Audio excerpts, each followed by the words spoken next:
का पिता है, कौन विष्णु की मां, शंकर का दादा कौन है, हमको दे बता।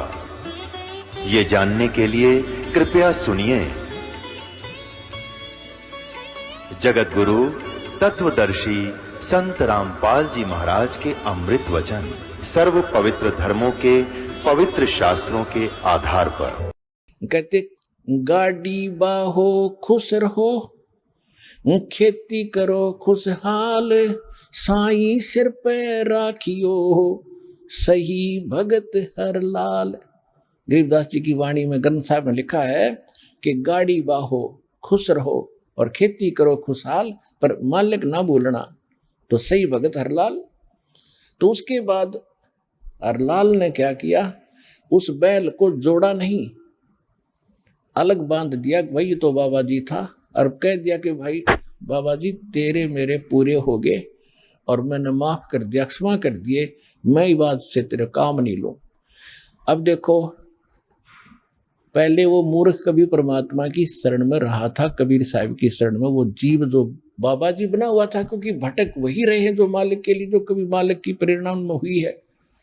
अब वहां भी उसका पीछा छुड़वा दिया, उसका संस्कार खत्म करवा दिया। उस प्यारी आत्मा गरीबदास जी ने, भगवान की प्यारी आत्मा ने उसको वहां भी सुखी कर दिया। उसने एक तरफ बांध दिया, जब तक वो रहा उसको बढ़िया खाना चारा डालता रहा, प्रयोग नहीं किया उसने।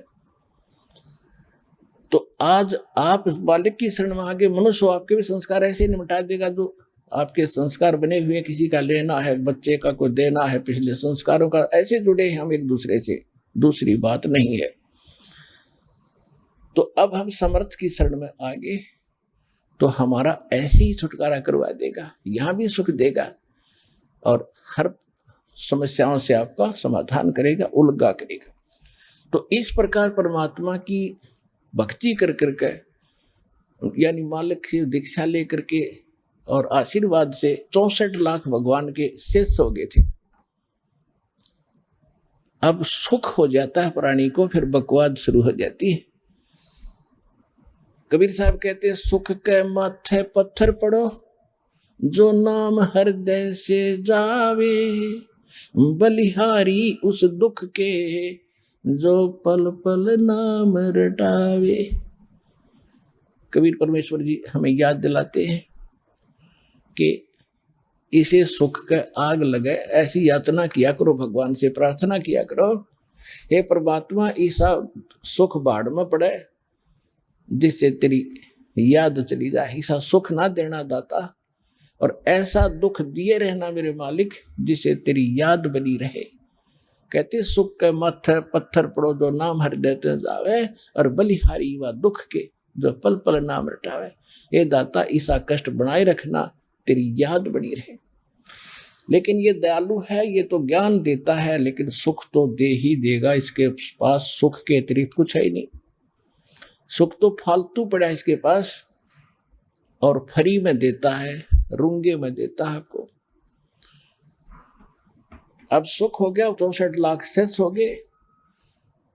एक दिन क्या हुआ, संस्कारवश किसी कोई वैश्या थी, एक लड़की गणका थी, उसने परमात्मा की ये ज्ञान सुन लिया रात्रि में कि तब परमात्मा सत्संग कर रहे थे। कहते सोशल छिद्र में करूं अपने जन के काज। अब उस लड़की ने रात्रि के समय अपने मकान की खिड़की में झांकी में बैठ कर सत्संग सुना। और पुण्यात्माओं, चाहे कसाई हो, चाहे कितना दुराचारी व्यक्ति हो, भगवान की कसक सबके अंदर एक अलग से रहती है। उसको कोई जगाने वाला नहीं है, आगे चार्जर लगाने वाला नहीं है, तो वो नष्ट हो जाती है, पशु पक्षियों की योनियों में चले जाते हैं। अब परमात्मा ने ज्ञान सुनाया सत्संग में, भाई मानुष जीवन दुर्लभ है, मिले न बारंबार, और तरवर से पत्ता टूट गिरे वो भौर नहीं लगता था। और मानुष जन्म पाके जो नहीं रटे हरि नाम, अर्धे से कुआ जल बिना बनवाया क्या काम। तो उस बेट कैसी कसक जागी, वो स्नान वगैरह करके नहा धो के और सत्संग में आ बैठी। और उसकी जब तो किसी ने ध्यान नहीं दिया कौन है ये, कहाँ से आई है, जब उसने स्वयं अपनी सत्संग और सुना मालिक के पास बैठ गए, परमात्मा से अर्ज करी खड़ी होकर, हे मालिक क्या मेरे जैसी दुष्टा का भी उद्धार हो सकता है। परमात्मा ने कहा बेटा, नौका का स्वभाव होता है दरिया से पार करने का, उसमें चाहे कोई पत्थर रख लो, चाहे उसमें कोई घास फूस हल्का रख लो, वो तो उसको पार करता ही करता है। और साबुन का स्वभाव है कि वो मैल को काटता ही काटता है। बता बेटी ऐसा कौन सा दुख है कि मैं घनी पापन हूँ, अपराधन हूँ, और मैं ऐसे ऐसे इस नाम की वैश्या हूँ। उस नाम की वैश्या काशी नगर में घनी प्रसिद्ध थी, बदनाम थी। तब सभी ने देखा कि तो वही है, औरत है, वही है। तो परमात्मा ने कहा बेटा दीक्षा लो, बुराई त्याग दो, भक्त हो गया। और क्या, ये तो पाप कौन नहीं है, पापी तो देखो कबीर साहब कहते हैं बुरा तो देखण में चला बुरा न मिला कोई, और जब मन खोजा अपना तभी मुझसे बुरा नहीं कोई। यानी अपने आप में जब झांक ले इंसान तो दूसरे के दोष गणे ना दिखे। फिर उसने जैसे बताते एक साधु सिद्ध बहुत प्रसिद्ध था वहां का, और उसी नगर के एक कोई औरत को पीट रहे थे। गांव के लोग बाहर बनी में डले मार रहे थे, डंडे मार रहे, उसका पीट रहे थे, मार रहे थे, गण कैसा वैसा है, गलत है, औरत निकम्मी है, मार दो। वो संत आ जाता है, उसने कहा भी क्यों पीट रहे हो उसको, कि ये बहुत बुरी है, औरत है, गंदी है, निकम्मी है ऐसे। तो उसने, ये तो संत की कोई मानने वैसे सुनने वाला नहीं था। उसने कहा भी ऐसा करो, ऐसे नहीं, इसको अच्छी सजा देंगे, एक पत्थर उठाओ, सब एक एक डला उठाओ, और इसको ऐसा मारेंगे याद रखेगी। सब नट पत्थर एक एक उठा लिया और कहा कि इसके पत्थर वही मारना जिसके मन में कोई दोष ना हो, इस प्रकार का कोई विकार ना हो, और जिसके मन में कभी कोई ऐसा विकार ना आता हो किसी पर नारी को देखकर। अरे ऐसा, अगर ऐसे विकार युक्त ने पत्थर मार दिया, यही तुम पत्थर के बन जाओगे। उनको मालूम था कि संत की वचन में बड़ी शक्ति है। सबके हाथ से पत्थर छूट गया, मुंह लटका कर चल पड़े। तो परमात्मा बोले कि बुरा जो देखण में चला बुरा न मिलिया खोए, और जब मन खोजा अपना तो मुझसे बुरा ना कोई। तो उसने कहा कि ये बुरी क्यों है, तुम्हारे गांव के लोगों से तो बुरी होगी। अरे भले आदमी हो, इसका दोष देख रहे हो, उन दुष्टों का दोष नहीं देख रहे, तो इससे मिलन करते हैं। तो हमारे इस संसार में इतना ही न्याय है, बस इतनी सी बात जानते हैं, एक पक्ष में खड़े हो जाते, दूसरे का बिल्कुल ध्यान नहीं देते। तो ये तत्व ज्ञानहीन प्राणियों के विचार होते हैं। अब जिनको परमात्मा, क्योंकि वो ज्ञान नहीं सुनते थे, जो 64 लाख बने थे, परमात्मा को पता था कि इनको मैं कैसे कलम चढ़ा सकता हूं, इनको कैसे चार्जर लगा सकता हूं, तो उनके दुख दूर किए। बहुत ज्यादा कष्ट थे, किसी का कोढ़ था, कोई कुछ था, किसी को संतान नहीं थी, किसी का और बुरा हाल हो रहा था, सब सुखी हो गए। और तब वो भक्ति भी करते थे, मंत्र दे दिया जाप करो। ज्ञान नहीं था उनको, भगवान नहीं माना था मालिक को। ज्ञानी और विद्वान तो वो उन्हीं को मानते थे जो दूसरे धारावाहिक संस्कृत बोलते थे। और मालिक को पता था जब तक ये मुझे भगवान नहीं मानेंगे ये मुक्त नहीं हो सकते, ना मैं इनको सारा खजाना दे सकता सतनाम और सार नाम का। हाँ, इतना अवश्य है कि इस मंत्र से ये यानी मनुष्य जीवन प्राप्त करते रहेंगे जब तक वो 5500 वर्ष कलयुग बीतेगा। यानी 600 वर्ष पहले मालिक ने यह धारणा बनाकर आपको तैयार किया था। और दूसरा ये था कि ये थी मैं एक लीला करूंगा, इस लीला में जो सफल हो गया उसको पार भी करूंगा, सतनाम भी दूंगा, उसको सार नाम भी दूंगा। अब बच गए तेने पार करूंगा। परीक्षा ली जाता। अब क्या हुआ कि वो लड़की जब आने लगी, उन्हें आत्माओं मालिक के चश्मों से, ज्ञान के चश्मों से हमें दिखाई देने लग जाता अपना पिछला जो पिछला चला गया भूत और आने वाला भविष्य सामने दिखाई देता है। तो जो ऐसा दुखी होता है व्यक्ति, वो ज्यादा भगवान के निकट आता है और ये सोचता है कि मैं ज्यादा से ज्यादा परमात्मा के निकट रह कर आशीर्वाद पाऊं और जल्दी पाप से मुक्त हूं, जो मैंने घने पाप कर रखे। तो वह लड़की प्रत्येक सत्संग में आने लगी। अब जो सुखी हो गए थे, जो पुराने भगत थे, उनके मन में दोष आ गया। वो कहने लगे उस लड़की के, तू मत यहाँ मत आया कर, तू बदनाम औरत है और गुरुजी को बदनाम करेगी, सत्संग को बदनाम करेगी, यहाँ मत आया कर तू। अब उस लड़की को तो जैसे काग जहाज का सूझ तोर निठोर, बंदी छोड़ दयाल जी तुम लग हमारी दौड़, उसके तो ऐसी धारणा बन गई थी। उसने परमात्मा से कहा कि हे गुरुवर, अब मुझ पापड़ का कैसे उद्धार होगा दाता। परमात्मा ने कहा बेटा मंत्र दे दिया, भक्ति कर, बुराई दे छोड़, अब हो जाएगा मोक्ष। कि मैं यहाँ आती हूँ, मेरी रुचि है आपके दर्शन करूं, सत्संग सुनो, और ये आपके भगत हैं जो पुराने, ये मुझे धिक्कारते हैं, धमकाते हैं, या मत आया कर, तू बदनाम करेगी। परमात्मा ने फिर सत्संग सुनाया करते थे, उसी दृष्टिकोण से भी एक एक ने के समझावे इतने टोल का, वो तो ज्ञान सत्संग के माध्यम से विचार दिए जाते हैं, बुद्धिमान ग्रहण कर जाते हैं कि गुरुजी क्या समझाना चाहते हैं। लेकिन उनके अंदर बुद्धि नाम की चीज तो थी नहीं, वो तो सुख सुख मांगे थे, वो दे ही दिया था। दयालु परमात्मा ने मंत्र भी दे दिया था कि चार्ज भी हो जाएंगे। तो मालिक ने क्या सुनाया, भाई कुष्टी होवे संत बंदगी कीजियो, हो वैसा के विश्वास चरण चित दीजियो। यदि कोई भक्त, कोई संत यदि कोड भी चू रहा हो उसके, और वो नाम लेकर भक्ति कर रहा है, तो उसे नफरत ना करना, क्योंकि दुख पता ना किसको और कब हो सकता है। और भगत भक्ति करेगा तो एक दिन वो स्वस्थ भी होगा। और कहते हैं नाम रटत कोढ़ी भलो, चू चू पड़े जो चाम, वो सुंदर शरीर किस काम का, जा मुख नाही नाम। फिर बताते हैं कि वैसा का विश्वास चरण चित दीजियो। देखो संस्कारवश कोई भी व्यक्ति, कोई भी बालक, किसी का भी गलती हो सकती है, और वो सुधरने की चेष्टा करता है, तुम उसको धिक्कारते हो तो कहाँ सुधरेगा फिर वो। जैसे जल है, मैला कपड़ा है, साबुन और पानी की टच में नहीं आएगा तो उसका मैल छूटेगा कैसे। इसी प्रकार जो संसार के विचारों से, संसार की क्रियाओं से हम बिगड़ गए, हमने पाप गढ़े इकट्ठे कर लिए, कोई चोरी करके, कोई डाके मार के, कोई और रिश्वत कर लेकर, तो मैले हो गए हम। तो यहाँ आएंगे सत्संग स्वरूपी सरोवर में स्नान करेंगे तो मैल उतरेगा, और यहाँ नहीं आओगे तो फिर कैसे उज्जवल होगे। तो परमात्मा कहा कहने लगे कि भाई वैसा का भी विश्वास है भक्ति का, उसने धिक्कार डाला, उसको प्रणाम करना अपनी बहन को, धीरे धीरे बुराई भी छूटेगी, किसकी नहीं छूटी, और ज्ञान से छूटेगी। अज्ञान से गलती बनी, ज्ञान से सुधर जाएगा।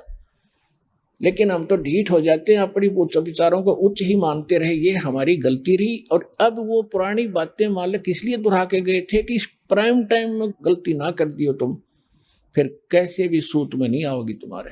अब तो बहुत गजब का टाइम आ गया। तो इसलिए मालिक ने उस समय ये कहा था। उस समय तो इक्का दुक्का ऐसे उदाहरण होते थे, आजकल तो ये ऐसे फैशन वैशन हो रहे हैं, ऐसे बिगड़ गया सब कुछ, ऐसे नफरत करने लगेंगे तो सत्संग मान जो गए कभी को नहीं। तो यहाँ आएंगे, सबका आचरण सुधरेगा, और फिर सेट होकर के भक्त बनकर मोक्ष हो जाएगा।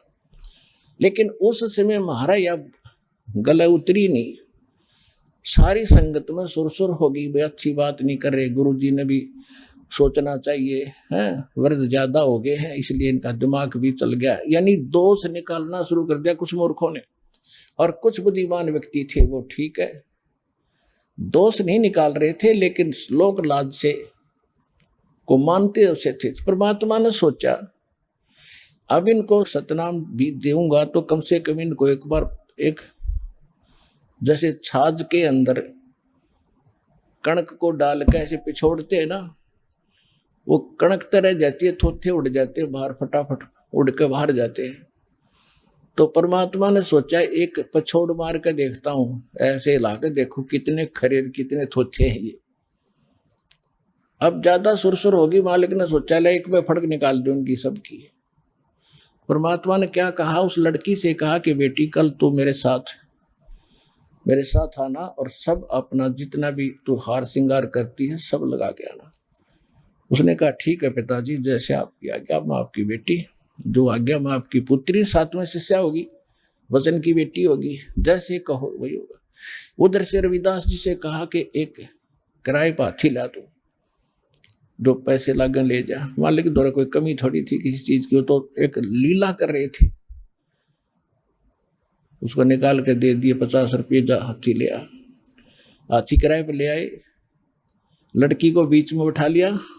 रविदास जी से कहा कि आप मेरा ड्राइवर बनो, पहलवान बन जाओ, इसको चलाओ हाथी को, और निकाल दे उस मेन बाजार के काशी वाले में गए, जहाँ कति बड़ा बाजार हो। हाथ में एक बोतल भर ली गंगा जल की, साफ स्वच्छ जल की बोतल, पानी की, जैसे देसी शराब हुआ करती पहले। और रविदास जी आगे मुख हाथी चला रहे हैं, बीच में लड़की पाछे परमात्मा बैठ गए और लड़की के कंधे पर हाथ रख लिया और ऐसे गंगा जल पीवे और ऐसे कर रहे हैं, और बीच बाजार से निकाल दिया। जो भी देखे रे कौन है यो सरेआम, कैसा ऐसा कर रखा है इसने, तो जीना हराम कर दिया, रे कौन है। देख रहे हैं तो नीरू, ये वो है जुलाहा धानक, अरे वो सत्संगी पाक रहा था। अरे देखो इसके चेले भी यूं कहा करते भगवान आया है, ये आया है। अब उनके चेले लाओ पकड़ पकड़ के परमात्मा के बच्चों को, और काजा दिखाऊं तुम्हारे गुरु जी की क्या हालत है, देख शराब पीवे, वैश्यावर्ती सरेआम कर रहा है, इसने अकल भी नहीं रही, इतनी शराब पी रखी है। अब हमारे जैसे जो नकली चेले थे हम कुछ अधिकतर तो ऐसे थे, भगवान में दोष देखना अच्छा नहीं लगा, लेकिन हमने फिर मालिक से अपना किनारा काट लिया, सत्संग जाना बंद कर दिया।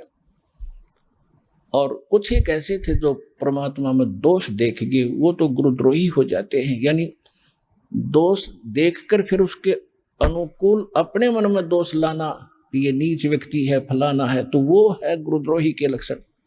लेकिन उसमें पुण्यात्मा बहुत होती थी, लोक लाज से मालिक से दूर हो गए, मन में दोष नहीं आया थोड़ा बहुत भी कि भाई ऐसा नहीं था, जैसा भी था। और कुछ एक ऐसे नालायक थे, कोई कहती मैं तो वैसे जाया करता, कभी कभी कोई ये कहने लगा मैं तो यूँ ले जाया करता, मुझे फलाना, मैं तो वैसे ही जाता था, मेरा तो गुरु नहीं है। ये कहने का भाव ये है कि 64 के 64 लाख और सभी परमात्मा से विमुख हो गए। अब केवल 2 और बचे थे, अर्जुन और सरजुन, ये 2 मुसलमान थे। इनका नाम चेंज कर दिया था दाता ने, उन्हें कह के करवा लिया था। और ये गए हुए थे मक्का और मदीना में। ये जब वापस आए दोनों, तो इनको पता चला कि शिष्यों ने बताया भाई गुरुजी तो गलत कर दिया गुरुजियों ने। वो बोले क्या कर दिया, तुम ऐसी भाषा बोल कैसे रहे हो आज, कि भाई गलती कर दी गुरुजी ने, ऐसे कर दिया वैसे कर दिया। तो वो भगत क्योंकि दूर थे यहाँ से, काफी दिन जाने में लगे, काफी दिन आने में, तब तक वो सारी घटना हो ली। तो वो कहने लगे रे तुम अपनी जुबान संभाल कर बात करो, तुम्हारी जीभ कट जाएगी, तुम किसके बारे में क्या बोल रहे हो, परमात्मा के बारे में ऐसे बोल रहे हो, तुम्हें शर्म नहीं आती है। कहने लगे वो तू आंखें देख लेता ना, तुम्हारे भी यकीन हो जाता, और अगर ना यकीन होता ना, अब देख लेना शाम के समय वहीं जाते हैं उस वैश्या के पास गुरुजी। परमात्मा क्या करते थे, क्योंकि कहते हैं परमात्मा अगर हमारे अंदर दोष है तो हम दूसरे में दोष देखते हैं। वो तो मालिक थे, भगवान थे, और उस लड़की में चाह भगवान की बाकी ये सुख होकर बकवादी हो गए थे, तो वो लड़की के पास जाते डेली, और उसने वो अपना बकवाद छोड़े दी थी। अब उस दिन मालिक को मालूम था कि आज ये 2 और आ रहे हैं जिनकी परीक्षा रह रही है। उस दिन मालिक जाकर के उसके आंगन में बाहर शाम के समय छाया में, जैसे गेट के सामने उसके आंगन में मेन गली के सामने बैठ, और उनने कहा कि जाके देख लेना, शाम ने वहां बैठते हैं, वैश्या के घर जाते हैं। अर्जुन सरजुन गए, सामने देखा गुरुजी बैठे और लड़की के पैरों पर पैर रख करके वो सेवा कर रही है। शर्म के मारे एक बार आगे चले गए दोनों, फिर वापस आए कि भाई गुरुजी को कुछ समझाना चाहिए, तो बहुत गलत हो गया। सचमुच रही बात तो कह रहे थे सारी सत्य है। अब अर्जुन सरजुन हिम्मत सी करके गए, कहने लगे गुरुदेव आपको यहां नहीं बैठना चाहिए, ये तो बदनाम औरत का घर है, हमें शोभा नहीं देता। तो परमात्मा ने कहा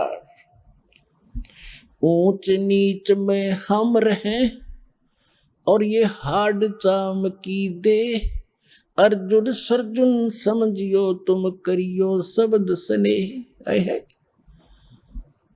परमात्मा ने क्या कहा, अरे भले आदमियों, इतने दिन हो गया मैंने आपको ज्ञान देते और तुम्हारे इतने सुख दिए, तब तो मैं भगवान था, अल्लाह का अवतार था, और आज मैं ढेड हो गया। तुम अपने जैसा कमीन मुझे समझ रहे हो तो भाग जा, तू यहां से जा और समझ लेना आज के बाद अब तुम्हारा उद्धार नहीं होगा। अब वो विवेकशील थे दोनों, वही चरणों में गिर गए। अब परमात्मा ने क्या उदाहरण दिया है कि जैसे तुमको आत्मज्ञान भी नहीं है, परमात्मा की बात तो बहुत दूर है, जैसे सांग करया करते पहले गांव में स्वांग होते थे, सांग, और उसमें लड़के और लड़की का रोल होता है, तो लड़की का रोल भी बालक करया करते लड़के। और जब एक कोई पहली बार गया था सांग देखन दूसरे साथी के साथ, उसको पता था कि लड़का जो डांस कर रहा है लड़की का रोल बना रहा है, लड़की नहीं है लड़का है। वो प्रथम बार गया था, उसने बिल्कुल उसकी मेकअप वगैरह देखकर ऐसा पक्का हो गया कि लड़की डांस कर रही है। वो कह रहा बड़ा सुंदर डांस करती है, बहुत अच्छी लड़की है, बड़ी सुंदर है। वो लड़का बोला लड़की नहीं है ये लड़का है। उसका यकीन नहीं हुआ, तो उसकी यकीन दिलाने के लिए उसको साथ ले गया जहां वो रुके हुए थे।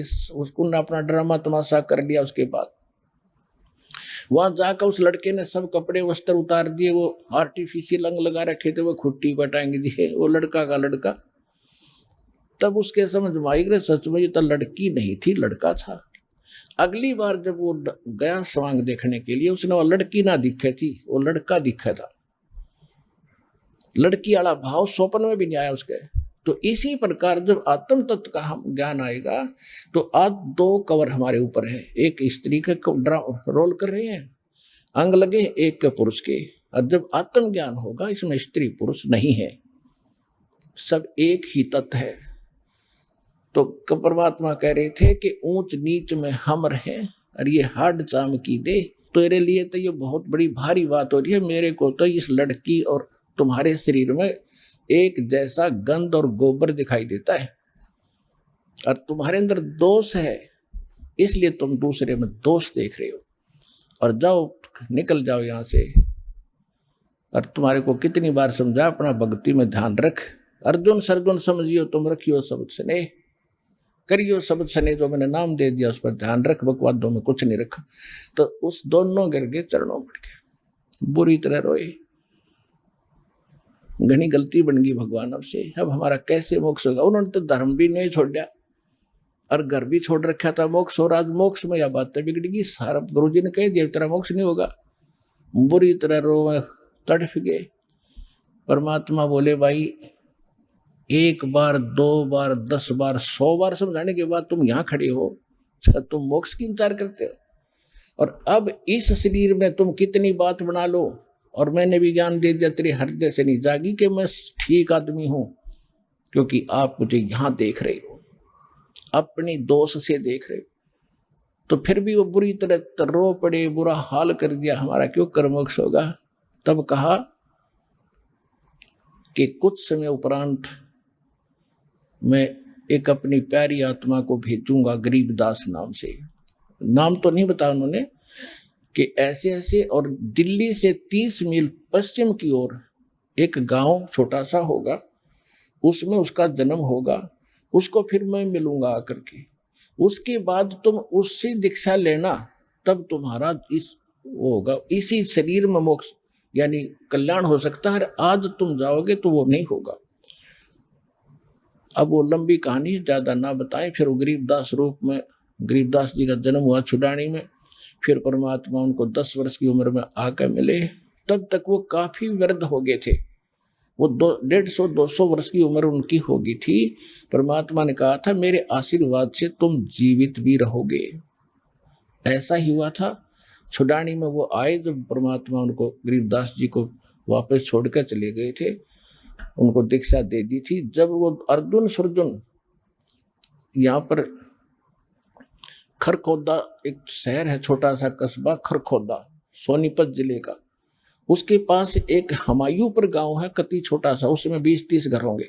वहां आकर वो 30 मील उस दिल्ली से लगभग वहां रुक गए कि यहाँ कोई पता चलेगा आजकल। कति वो समय आया जब निकट सी, तो जिसके वहां रहा करते थे उससे पूछा कि सपने में दिखाई दिए परमात्मा, और कहा छुड़ानी चले जाओ। तो उन्होंने सुबह उठकर जिसके घर पे वो रह रहे थे, साधु संत के रूप में कोई भगत था, उससे पूछा कि छुड़ानी कितनी दूर है यहाँ से। उसने बता दिया यहाँ से 20 किलोमीटर और लगभग होगी, इधर ही पैरेलल इसके।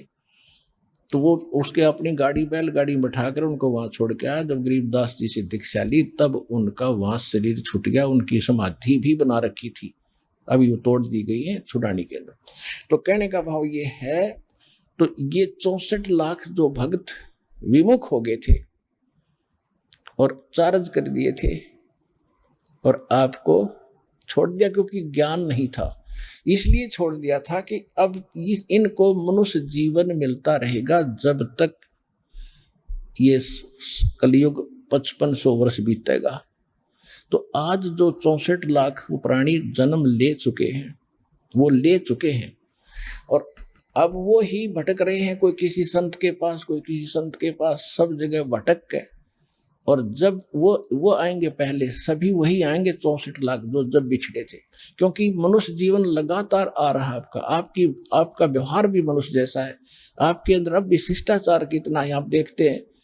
आप पिछले परमात्मा के प्रगट दिवस पर आश्रम में खड़ा होकर के आदमी नहीं आ सकते, और आपने ऐसे शिष्टाचार से, ऐसा प्यार से, ऐसे बिल्कुल श्रद्धा से किसी का धक्का तक नहीं लगने दिया, और जहाँ कहते वहीं बैठ जाते हैं, जो मिलता वही खा लेते हो, कितने श्रद्धा से और प्यार से रहते हो। ये पिछले संस्कार है आपके। नहीं तो यार यहाँ इकट्ठे हो जाए 10 आदमी उद्मस्तार दें, को उसका गुट मार रहा है, को उसके लड़ रहा है, कोई जेब काट रहा है, तो वो बगैर भक्ति के युक्त प्राणी होते हैं जो मनुष्य जीवन से नहीं आए।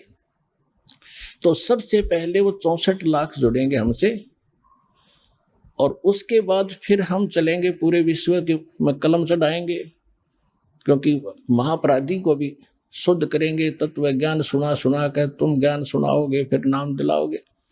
तो परमात्मा का बोला वचन अब वो पूरा होगा, पूरा विश्व नाम लेगा, सबका कल्याण होगा।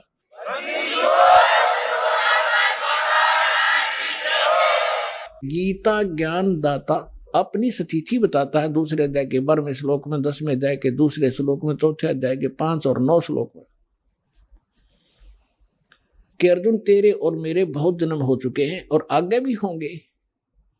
ये ना समझना तो नहीं जानता मैं जानता हूं। इसलिए उसने कहा कि 18वें अध्याय के 62वें श्लोक में कि तू सर्वभाव से उस परमेश्वर की शरण में जा, उसकी कृपा से तू परम शांति को और सनातन परम धाम को प्राप्त होगा। श्रीमद् भगवत गीता अध्याय नंबर 15 के श्लोक नंबर 1 से 4 में कहा है कि ये ऊपर को जड़ और नीचे को तीनों गुण रूपी शाखा वाला संसार रूपी वृक्ष है, और जो संत इसके सभी पार्ट्स को विभिन्न विभिन्न बता देगा वह तत्वदर्शी संत है, वेद के तात्पर्य को जानने वाला है। फिर बताया है कि उसके पश्चात गीता अध्याय नंबर 15 के श्लोक नंबर 4 में कहा है जब तत्वदर्शी संत मिल जाए उसके पश्चात परमेश्वर के उस परम पद की खोज करनी चाहिए जहां जाने के बाद साधक लौटकर कभी संसार में नहीं आते। और जिस परमेश्वर ने सभी ब्रह्मांडों की रचना की है, अर्थात जिस परमेश्वर से संसार रूपी वृक्ष की प्रवृत्ति विस्तार को प्राप्त हुई है, भावार्थ है कि जिसने सब ब्रह्मांडों की रचना की है वो कंप्लीट गॉड है, वो पूर्ण परमात्मा है। केवल उसी की भक्ति करो, गीता ज्ञानदाता स्पष्ट कर रहा है। और फिर कहता है कि अर्जुन चौथे अध्याय के 5 और 9 श्लोक में, दूसरे अध्याय के 12 श्लोक में गीता जी में, और 10वें अध्याय के दूसरे श्लोक में गीता ज्ञानदाता कहता अर्जुन तेरे और मेरे बहुत जन्म हो चुके हैं, तू नहीं जानता मैं जानता हूं। अब जैसे हम श्री कृष्ण जी को मानकर चले कि श्री कृष्ण जी गीता का ज्ञान दे रहा है, इन अज्ञानियों के आधार से हम चलें तो भी गीता ज्ञान दाता तो अपने आप को कह रहा है मैं नाशवान हूं, मेरी जन्म मृत्यु होती है, जिसकी स्वयं जन्म मृत्यु होती है और उसके उपासकों की भी जन्म मृत्यु होगी। गीता अध्याय नंबर 18 के श्लोक नंबर 62 में कहा, इसलिए कहा कि अर्जुन तू सर्वभाव से उस परमेश्वर की शरण में जा, तो उस परमेश्वर की कृपा से तू परम शांति को और सनातन परम धाम को प्राप्त होगा। और उसकी शरण में जाने से तेरा कंप्लीट पूर्ण मोक्ष होगा।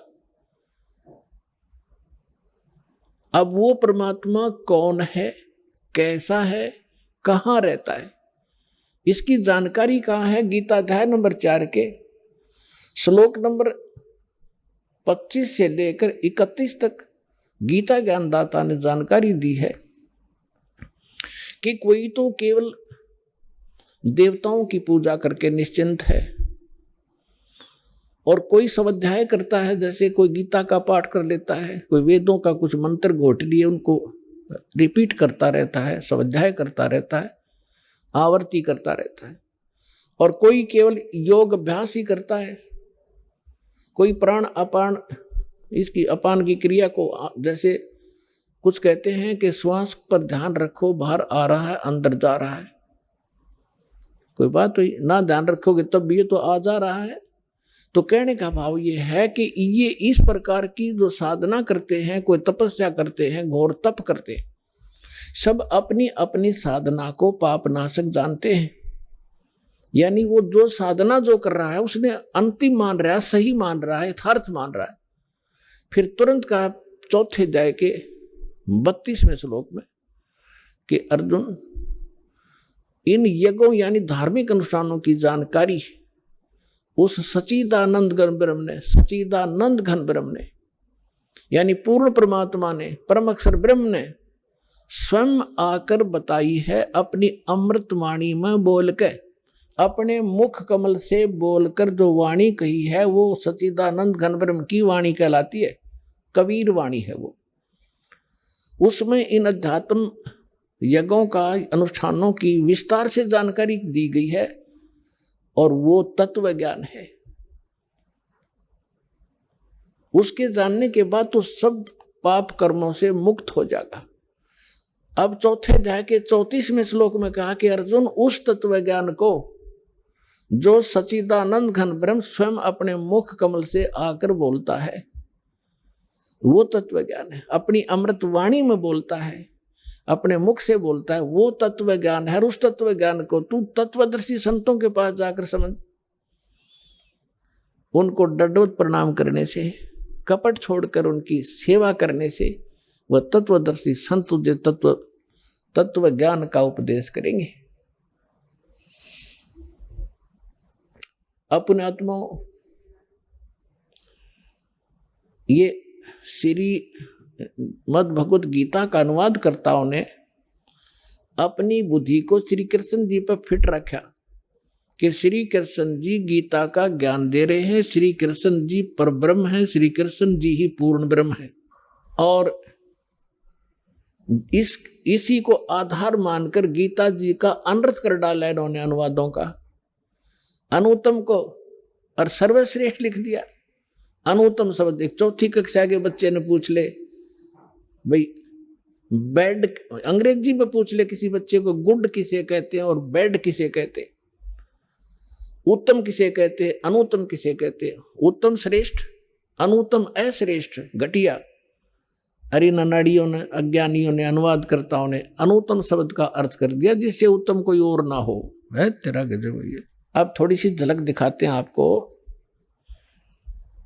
कि गीता अध्याय नंबर 7 के श्लोक नंबर 12 से लेकर आपको 19 तक जानकारी देंगे आज। और जिसको सुनकर जो देखो पुण्यात्माओं, ये सत्संग है और ये ऐसा ज्ञान है, इसको समझने के बाद फिर संसार में कुछ भी समझना शेष नहीं रहेगा।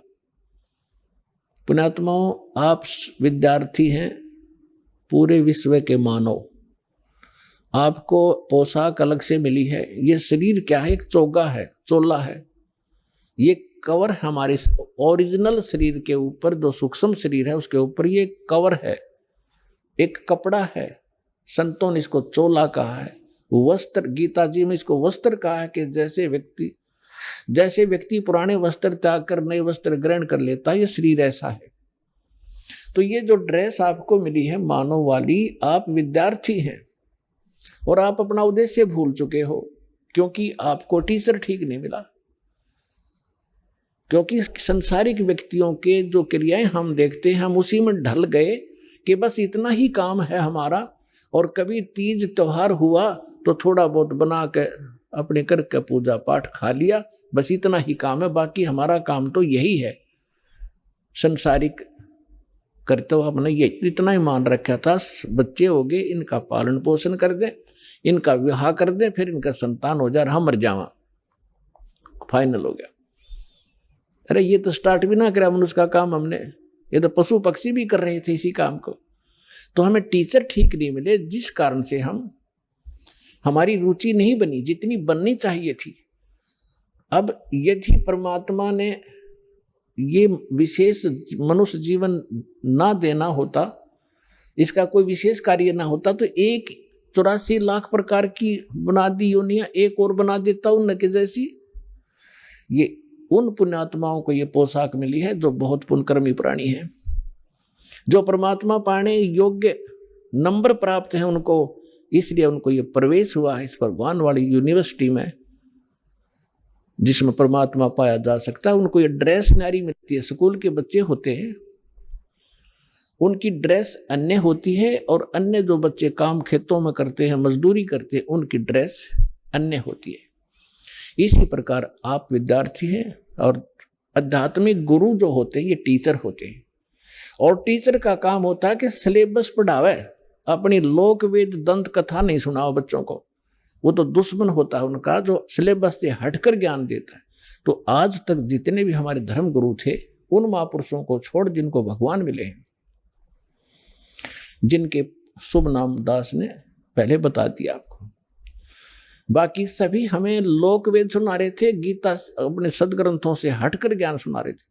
अब दास आपको सुनाना जा रहा है, 7वें अध्याय में स्पष्ट लिखा है गीता ज्ञानदाता ने कि अर्जुन, अब मैं तुझे ऐसा ज्ञान सुनाने जा रहा हूं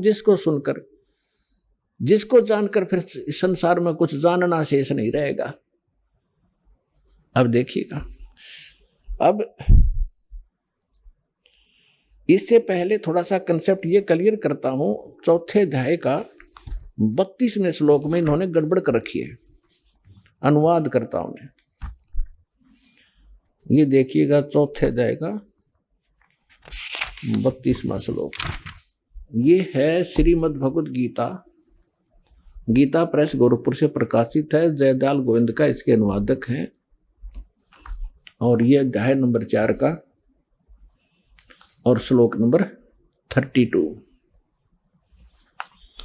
इसमें देखिएगा एवं बहुविधा यगा वितता, ये ब्रह्मण शब्द है, ब्रह्मण मुखे, ब्रह्मण मुखे। आप एजुकेटेड हैं पुण्यात्माओं, परमात्मा ने आपको शिक्षा इसलिए दी है कि आप भगवान को पहचानने में सक्षम हो जाए। नहीं तो पिछला इतिहास देख ले, दास का जन्म जब हुआ हमारे यहाँ कोई शिक्षा नहीं थी, और सब सुख चैन से जिया करते थे, प्यार से रहते थे, बेईमाना नहीं था। इस शिक्षा ने हमारी नैतिकता खराब कर रखी है। जब से हम शिक्षित और अपने आप को विकास मानते हैं, जिसको बड़ा तरक्की कर ली, अपना पतन कर लिया हमने। ऐसी फिल्में देखते हैं बच्चे, ऐसा बिगड़ गया, आपस में प्रेम रहा नहीं। परमात्मा को मालूम था कि इसमें अवगुण बहुत हैं, इसलिए अभी तक हमारे तक इस विष को आने नहीं दिया था एजुकेशन वाले को। अब देना, ये एजुकेशन देना अनिवार्य समझा कि इसके बगैर ये समझ नहीं सकते भगवान कौन है, कैसा है। ये हमारे काल के दूत इनको मूर्ख बनाए बैठे, इसलिए परमात्मा ने आपको शिक्षा दी। और ये इंस्ट्रूमेंट बनाए जो आज आप प्रोजेक्टर देख रहे हो, चिप देख रहे हो, मोबाइल में अपना सत्संग सुन रहे हो, ये गॉड गिवन है, मनुष्य के सतर की बुद्धि का बनाया हुआ नहीं है। पुण्यात्मा 1994 में दास ने सत्संग शुरू किया था गुरुदेव के आदेश से। उससे पहले चैनल नहीं थे, उससे पहले ये VCR होया करती से मोटे मोटे लीड तरह से होया करती, DVD वो चला करती थी, थोड़ी थोड़ी चली, शुरुआत हुई थी उनकी। और ना कोई टीवी चैनल थे। अब परमात्मा ने विस्फोट किया, ऐसे साधन बना दिए कि परमात्मा के बच्चे यथार्थ ज्ञान को घर बैठे देखेंगे और भगवान को पहचान कर दौड़े आएंगे, अपना कल्याण करवाएंगे और सदा के लिए सुखी हो जाएंगे। तो इसलिए ये रूबरू आपके किया जा रहा है कि अपने वो सदग्रंथ जिनको आप शिरोधार्य मानते रहे हो, अब श्रीमद् भगवद गीता का स्थान हिंदू समाज के अंदर अद्वितीय है। और जब हमारे वो क्यों है, क्योंकि इसके अंदर एक अनमोल ज्ञान है, इसलिए शिरोधार्य हमारे को और बहुत आदर से हम इस ग्रंथ का नाम लेते हैं, श्रीमद् भगवद गीता जी। अब इसमें लिखा क्या है, ये हमें संदेश क्या दे रहा है, इसके विपरीत हमें बताया जा रहा था। अमृत के स्थान पर हमें विष खिलाया जा रहा था। तो अब हम अमृत खाएंगे, विष त्याग देंगे जब हमें पहचान हो जाएगी। तो इस पहचान के लिए आपको ये सदग्रंथ रूबरू कराए जाते हैं। अब देखिएगा, ये है अध्याय नंबर 4 का श्लोक नंबर 32। इसमें ये है एवं बहुविधा यज्ञा वितता ब्रह्मणे मुखे। ये ब्रह्मणे मुखे शब्द है। कर्मजान विधितान सर्वान एवं ज्ञातवा विमोक्षसे। इसका अर्थ इन्होंने कैसा किया है कि इस प्रकार और भी बहुत तरह के यज्ञ माने धार्मिक अनुष्ठान, इन्होंने ब्रह्मणे मुखे का अर्थ या अनर्थ कर दिया, वेद की वाणी लिख दिया।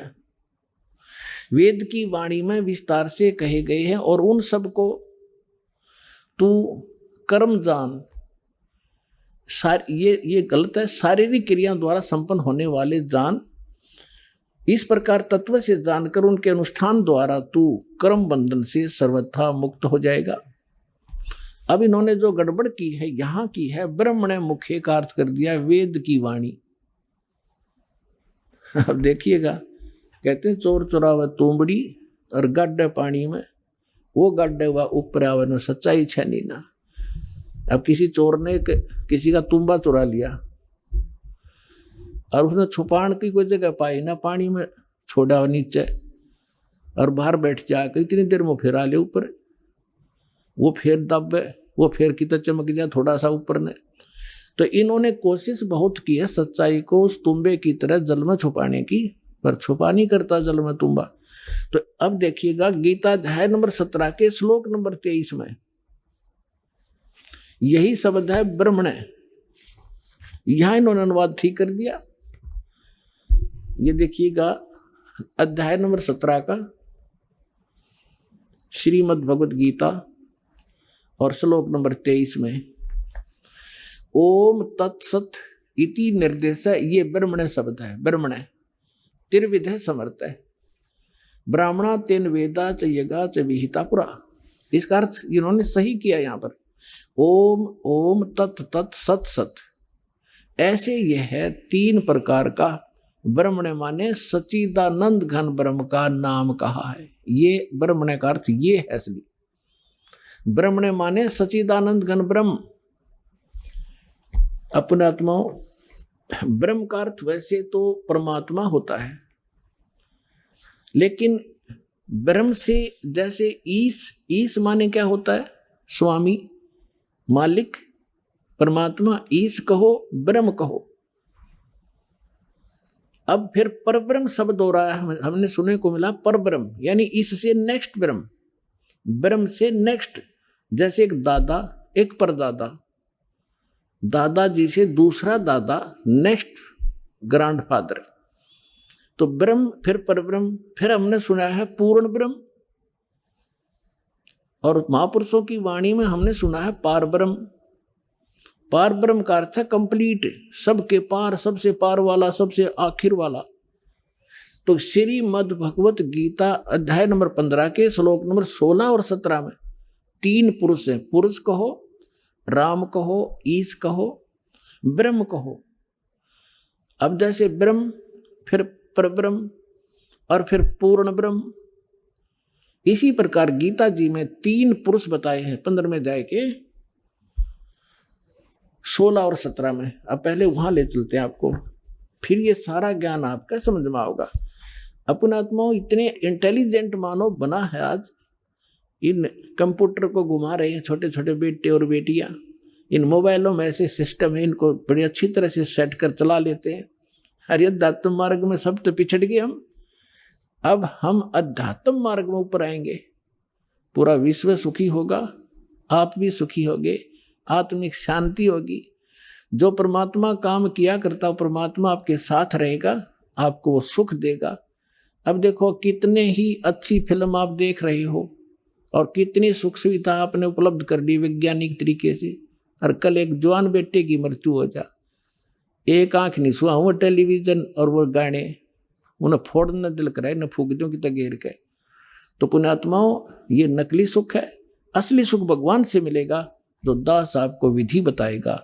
आप भी सुखी, आपका परिवार भी सुखी, आपकी 101 पीढ़ी पार हो जाएगी, वो मार्ग आपको बताएगा। अब देखिएगा 15वें अध्याय का ये 16 और 17 में 3 पुरुष हैं, 3 भगवान हैं, 3 ब्रह्म हैं। अध्याय नंबर 15 का ये श्लोक नंबर 16 यहां पर है। इसमें क्या है कि द्वौ इमौ पुरुषौ लोके सर्च अक्षर एवं च सरे सर्वाणी भूतानि कुटस्थ अक्षर उच्चते। 16वां श्लोक, इसका अनुवाद यहां पर क्या ना, इस संसार में नाशवान और अविनाशी भी ये 2 प्रकार के पुरुष हैं। अब देखो इन्होंने सर्व माने नाशवान, अक्षर माने अविनाशी कर दिया। ये लिखना था इस संसार में सरपुरुष और अक्षर पुरुष, ये पुरुषों है ना, ये दोनों संस्कृत में इसके साथ भी लगाया जाता है, अक्षर पुरुष और सरपुरुष। ये और इनको देखें तो नाशवान और अविनाशी 2 प्रकार के पुरुष हैं। पुरुष माने परमात्मा है, प्रभु है, भगवान है, ईश है, स्वामी है। और संपूर्ण प्राणियों के शरीर तो नाशवान है, जीवात्मा अविनाशी कहा जाता है। अब क्या है, ये सरपुरुष कितना मालिक है, अक्षर पुरुष कितना मालिक है, और परम अक्षर। अब तीसरा कौन है, वो तीसरा पहले दिखाते हैं आपको। तीसरा जो है वो परम अक्षर पुरुष है। अब यहां आपने 15वें अध्याय के 16वें श्लोक में 2 पुरुष हैं, सरपुरुष और अक्षर पुरुष। ये 2 प्रकार के पुरुष हैं, और इनके अंतर्गत जितने प्राणी हैं वो नाशवान है, और ये स्वयं भी नाशवान है। जीवात्मा तो गधे की भी नहीं मरती, कुत्ते की भी नहीं मरती। अब यहां देखो 15वें अध्याय के 17वें श्लोक में क्या लिखा है कि उत्तम पुरुष है तू अन्य। ये उत्तम पुरुष माने श्रेष्ठ परमात्मा तो इन दोनों से अन्य है, सरपुरुष और अक्षर पुरुष से। सरपुरुष सर और अक्षर, नाशवान और विनाशी, ये 2 प्रकार के पुरुष हैं।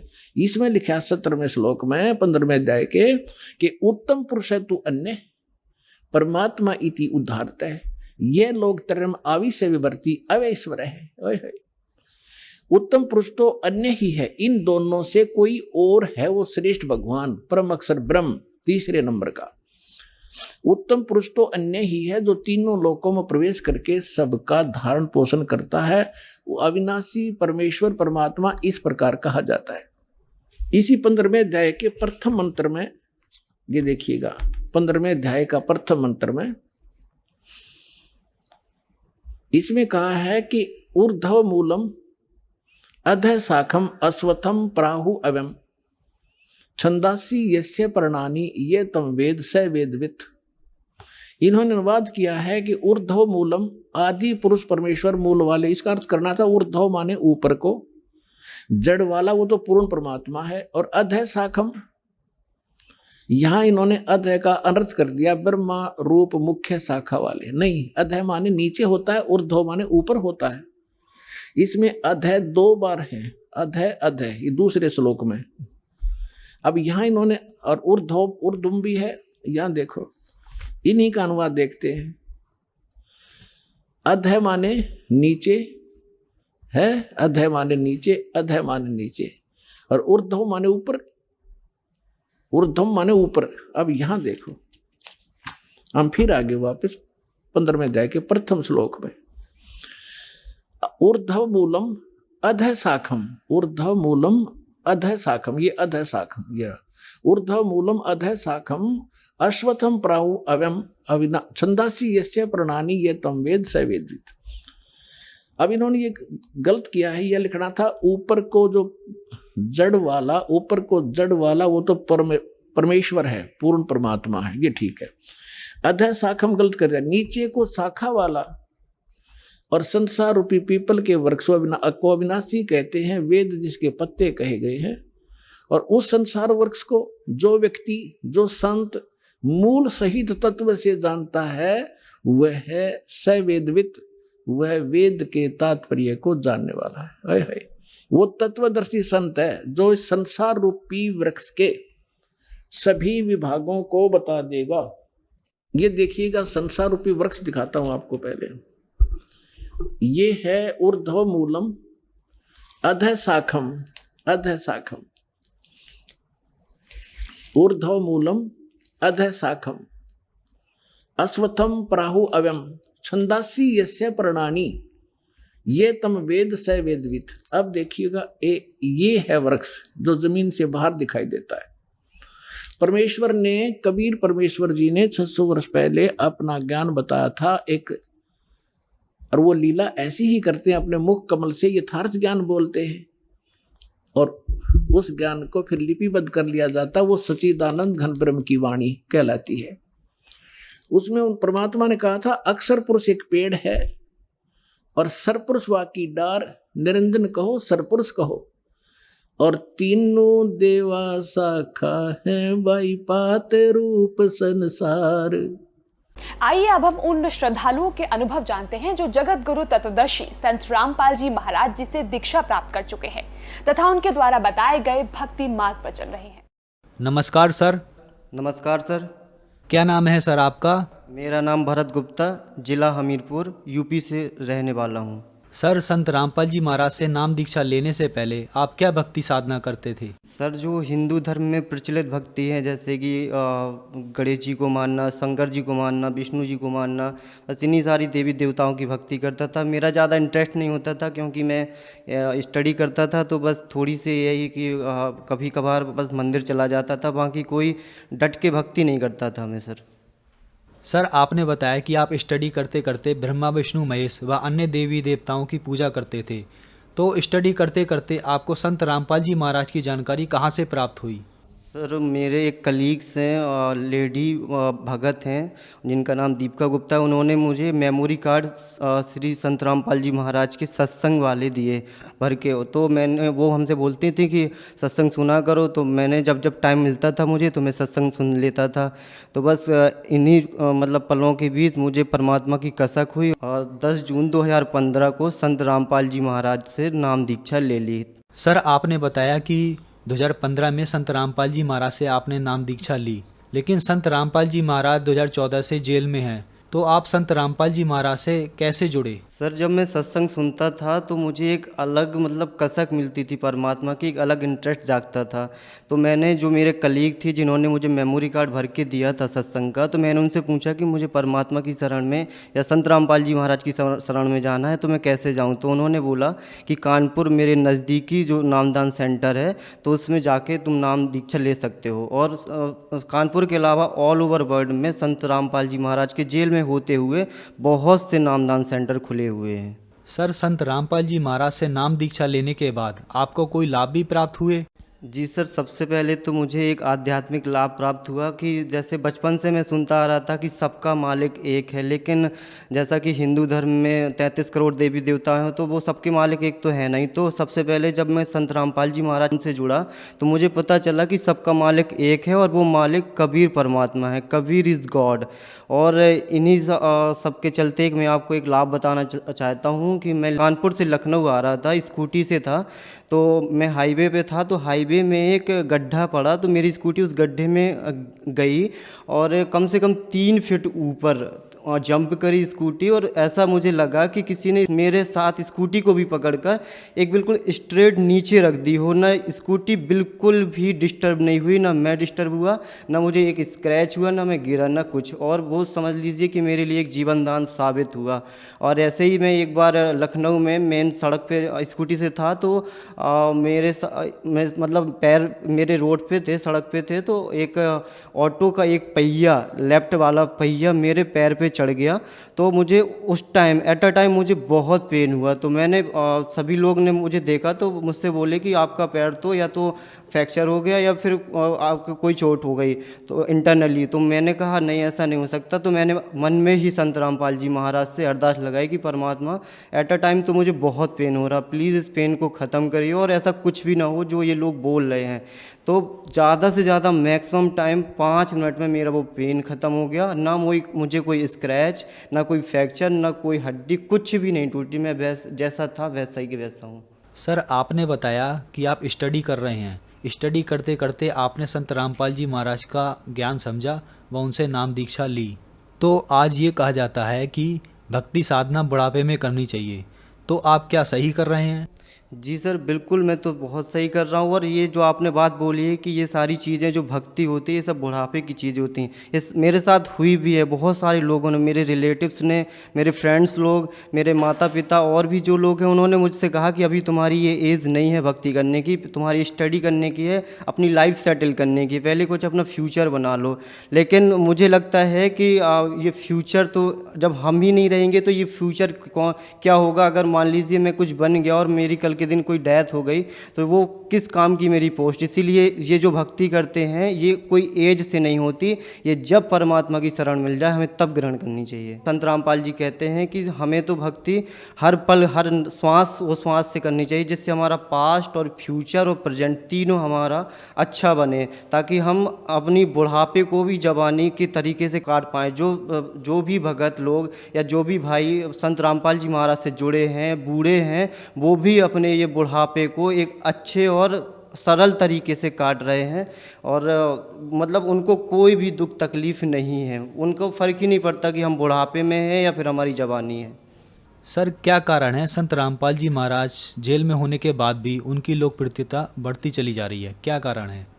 सर जेल में जाना कोई नेगेटिव पॉइंट नहीं है। जेल जाने की तो लिए महात्मा गांधी हैं, नेल्सन मंडेला हैं, ये लोग भी जेल गए थे, तो इनकी पॉपुलैरिटी भी बहुत ज़्यादा है। और संत रामपाल जी महाराज की पॉपुलैरिटी के साथ साथ और उनका ज्ञान और उनकी जो बताई हुई चीज़ें हैं, बताया हुआ मार्ग है, वो हम भगत लोगों को या हम जैसे लोगों को एक सही दिशा देता है, जीने की दिशा देता है। सारी जो हमारी डाउट्स हैं, प्रॉब्लम्स हैं, हमारे घर में जो सुख शांति नहीं हो रही होती है, हम लोगों को बीमारी का निवारण, जो भी हर चीज़ है, दहेज मुक्त भारत, नशा मुक्त भारत, ये सब सारी चीज़ें संत रामपाल जी महाराज की शरण में आने से डे बाय डे ख़त्म होती जा रही हैं। और जैसे जैसे श्रद्धालु और जैसे जैसे लोग संत रामपाल जी महाराज से जुड़ते जा रहे हैं, उनकी प्रॉब्लम्स का सबका सॉल्यूशन होता जा रहा है। तो जेल जाना कोई बड़ी बात नहीं है सर। जेल जाने के लिए तो अच्छे लोग जेल जाते हैं और कुछ अच्छे काम के लिए जेल जाते हैं। और संत रामपाल जी महाराज तो कबीर साहब के एक अवतार हैं, उनका जेल जाना या ना जाना ये सारी चीज़ें मैटर नहीं करती सर। जैसा कि सर मैं भी संत रामपाल जी महाराज के जेल जाने के बाद ही जुड़ा, और बहुत से ऐसे लाखों लोग हैं जो संत रामपाल जी महाराज के जेल जाने के बाद जुड़े। उनकी बहुत सारी प्रॉब्लम्स का सॉल्यूशन हुआ। बहुत बड़ी बड़ी बीमारी जैसे कैंसर जैसी लाइलाज बीमारी का भी संत रामपाल जी महाराज से जुड़ने पर उसका निवारण है। और उनकी पॉपुलैरिटी और उनकी जो लोकप्रियता है वो इन्हीं सब चीज़ों से बनी हुई है। वो सारे हर दुखों का निवारण करते हैं, हर छोटे से छोटे और बड़े दुखों का निवारण करते हैं। संत रामपाल जी के ऊपर पूरा विश्वास है कि उनकी जो भक्ति है, उनके बताए हुए मार्ग है, उसमें एक ना एक दिन पूरा विश्व जुड़ेगा। और उनकी जो पॉपुलैरिटी है उनको कोई भी नहीं रोक सकता, जहाँ तक कि कोई भी पावर उनकी शक्ति को नहीं रोक सकती। सर आपने कहा कि संत रामपाल जी महाराज से जुड़िए। संत रामपाल जी महाराज आज जेल में हैं, तो उनसे कैसे जुड़ा जा सकता है? सर टीवी में उनका सत्संग आता है कोई भी चैनल पर, तो उसमें एक लाइनिंग आती रहती है कंटिन्यू जब तक उनका सत्संग चलता है। तो उन पर जो नंबर दिए गए होते हैं उन पे आप कांटेक्ट कर सकते हैं। तो उस नंबर के जरिए आप जब कांटेक्ट करेंगे तो आपके जो नज़दीकी नामदान सेंटर है उस पर आपको पता चलेगा कि हमारे नज़दीकी नामदान सेंटर कहाँ पे है। उस पर आप फ़ोन करिएगा तो आप वहाँ पे जाके संत रामपाल जी महाराज से दीक्षा ले सकते हैं। धन्यवाद सर। सत साहिब।